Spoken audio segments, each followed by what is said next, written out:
ಇವತ್ತು ಮುಗಿದಿದ್ದ ಸಿನಿಮಾ ಇನ್ನು ಮೇಲೆ ಅವ್ರಿಗೆ ಕೆಲಸ ಇರೋದು.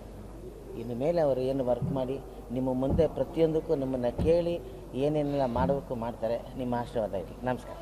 ನಾನೇನ ದೊಡ್ಡವರೆಲ್ಲ ಮಾತಾಡಿದ್ದಾರೆ, ಎಲ್ಲ ವಿಷಯ ನಿಮ್ಗೆ ಗೊತ್ತಾಗಿದೆ. ಈಗ ನೀವು ಚಿಕ್ಕವರು ಅಂತ ನಮ್ಮದು ಫಾರಿನಲ್ಲಿಲ್ಲ, ಬಿಟ್ಟೋಗ್ಬಿಟ್ರು. ಕರ್ಕೊಂಡು ಹೋಗ್ತೀನಿ ಅಂತ ಹೇಳ್ಬಿಟ್ಟು ಹೇಳ್ಬಿಡು ಇಲ್ಲ ಅಲ್ಲೇ ಸುರೇಶ್ ಇದ್ದಾರೆ ಸರ್. ಸುರೇಶ್ ಆಲ್ಸೋ ಡಿಡ್ ಬಿಟ್ರೆ ಏನಿಲ್ಲ. ನಮ್ಮದೆಲ್ಲ ಸಿಡ್ಲಘಟ್ಟ ಎಪಿಸೋಡು ಮತ್ತು ಬೆಂಗಳೂರು ಮೈಸೂರು ಈ ಕಡೆ ಇಲ್ಲ. ಕ್ಯಾಮ್ರಾಮನ್ ಸರ್ ಹೇಳ್ದಂಗೆ ಸಿಡ್ಲಘಟ್ಟ ಎಪಿಸೋಡು ಮರೀಲಾಗದಂಥ ಅನುಭವ ನಮಗೆ. ಅದೆಲ್ಲ ನಮಗೆ ಗೊತ್ತೇ ಇಲ್ಲ.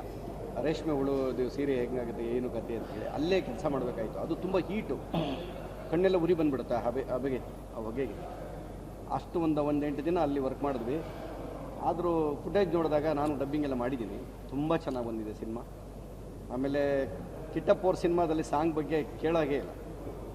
ಯಾರನ್ನು ಬೇರೆಯವರೆಲ್ಲ ನಮ್ಮ ಫ್ರೆಂಡ್ಸ್ಗಳು ಫೋನ್ ಮಾಡಿದ್ರೆ ಸಾಂಗ್ ಚೆನ್ನಾಗಿ ಮಾಡಿರ್ತಾರಲ್ಲ ಅಂತಾರೆ. ಆ ಥರ ಇದೆ. ಸಂಜೀವ್ ಇಟ್ಸ್ಗಿಂತ ಫಸ್ಟಲ್ಲೂ ನಾನು ಇದ್ದೆ ಹೀರೋ ಜೊತೆಯಲ್ಲಿ, ಸೆಕೆಂಡ್ ಇದರಲ್ಲೂ ನಾನು ಇದ್ದೀನಿ. ಸರ್ ಹೇಳ್ದಂಗೆ ಅದು ಕಂಟಿನ್ಯೂಷನ್ ಏನಲ್ಲ, ಇದು ಟ್ರ್ಯಾಕೇ ಬೇರೆ ಥರ ಇದೆ. ಸೂಪರಾಗಿದೆ. ನನ್ನ ಪಾತ್ರ ನನಗೆ ತುಂಬ ಇಷ್ಟ ಆಯಿತು. ನಿರ್ಮಾಪಕರು ನಮ್ಮನ್ನು ಚೆನ್ನಾಗಿ ನೋಡಿಕೊಂಡ್ರು, ನಮ್ಮ ಕೋ ಆರ್ಟಿಸ್ಟ್ಗಳಾಗಲಿ. ಕಿಶನ್ ಮಾತ್ರ ಪಾಪ ಸರ್ ಹೇಳ್ದಂಗೆ ಆಲಿನ ನಾನು ಎಲ್ಲ ಕೆಲಸ ಮಾಡೋಕ್ಕೆ ಶುರು ತುಂಬ ಹಾರ್ಡ್ ವರ್ಕ್ ಮಾಡಿದ್ದಾರೆ ಎವ್ರಿಬಡಿ.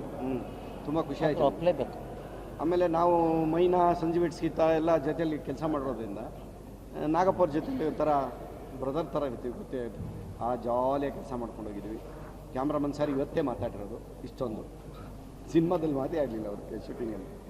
ತುಂಬ ಚೆನ್ನಾಗಿದೆ, ಒಳ್ಳೆ ಸಿನಿಮಾ. ಎಲ್ಲರೂ ಹೇಳಿದ್ದಾರೆ, ನಿಮ್ಮೆಲ್ಲರ ಆಶೀರ್ವಾದ ನಮಗಿರಲಿ.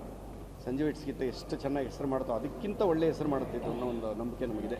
ಈಗ ಮತ್ತೆ ಕನ್ನಡ ಸಿನಿಮಾಗಳು ಗರಿ ಬಿಚ್ಕೊತಾ ಇದೆ. ಈ ಸಮಯದಲ್ಲಿ ಒಳ್ಳೆ ಕಲೆಕ್ಷನ್ಸ್ ಬರ್ತಾ ಇದೆ. ಈಗ ಬಂದಿರೋ 2 ಸಿನಿಮಾನೂ ಒಳ್ಳೆ ಹಿಟ್ ಆಗಿದೆ. ಸೊ ಇದೇ ಮೂಡಲ್ಲಿ ಸಂಜೀವ್ ಇಟ್ಸ್ಗಿಂತ ಪಾರ್ಟ್ 2 ಕೂಡ ಹಾಗೆ ಬಂದಾಗ ನಮ್ಮ ಕನ್ನಡ ಸಿನಿಮಾ ಅದಕ್ಕೆಲ್ಲ ನೀವು ಮುಖ್ಯ ಕಾರಣ ಆಗ್ತೀರ ಸರ್. ಯಾಕೆಂದರೆ ಈ ನಡುವೆ ಕನ್ನಡ ಸಿನಿಮಾಗಳು ಭಾಳ ಪಾತಾಳ ಸೇರಿತ್ತು. ಈ ಸಂದರ್ಭದಲ್ಲಿ ನೀವು ಮಾಧ್ಯಮದವರು ತುಂಬ ಸಪೋರ್ಟ್ ಮಾಡಿ ಸಿನಿಮಾಗಳನ್ನ ಮೇಲೆ ಎತ್ತಿದ್ದೀರಾ. ದಯವಿಟ್ಟು ಕನ್ನಡ ಸಿನಿಮಾಗಳಿಗೆ ಇಷ್ಟೇ ಹೆಲ್ಪ್ ಮಾಡಿ ಅಂತ ನಾನು ಕಳಕಳಿಯಿಂದ ಕೇಳ್ಕೊತಾ ಇದ್ದೀನಿ.